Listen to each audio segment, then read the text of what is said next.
Friends, 11వ శతాబ్దంలో దక్షిణ టిబెట్లోని ఒక ఊరిలో తోపక్ అనే పిల్లాడు జన్మించాడు. ప్రపంచం మొత్తం అతన్ని మిలారేపాగా గుర్తించింది. చిన్నతనంలోనే మిలారెపా ఎంతో ఆనందంగా జీవించేవాడు. ఒకే ఒక కొడుకు కావడంతో అతని తల్లిదండ్రులు కూడా అతను కోరిన ప్రతి కోరికను తీర్చేవారు. మిలారెపాకి ఒక చెల్లి కూడా ఉంది. కుటుంబం మొత్తం ఎంతో ఆనందంగా నివసిస్తూ ఉండేది. కాని మిలారెపాకి 7 సంవత్సరాలు ఉన్నప్పుడు అనుకోకుండా అతని తండ్రి చనిపోయాడు.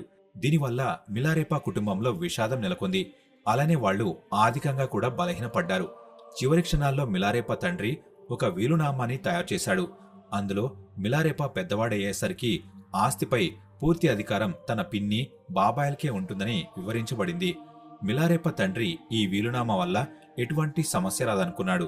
కాని మిలారెపా తండ్రి చనిపోయిన వెంటనే పరిస్థితి మొత్తం ఒక్కసారిగా మారిపోయింది. ఇప్పటివరకు పిన్ని, బాబాయిలు మిలారెపాతో చాలా ప్రేమగా మాట్లాడేవారు. కాని అతని తండ్రి చనిపోవడంతో వాళ్ల ప్రవర్తన పూర్తిగా మారిపోయింది. వాళ్లు మిలారెపా ఆస్తి మొత్తాన్ని ఆక్రమించారు.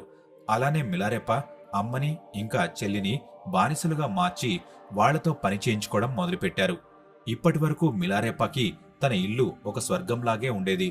ఒక్కసారిగా అది అతనికి ఒక జైలులాగా అనిపించింది. అప్పటినుంచి అతని జీవితంలో ఎన్నో అవమానాలు ఎదుర్కొన్నాడు. నిజానికి మిలారెపా అమ్మ సమాజంలో చాలా గౌరవంగా బ్రతికేది.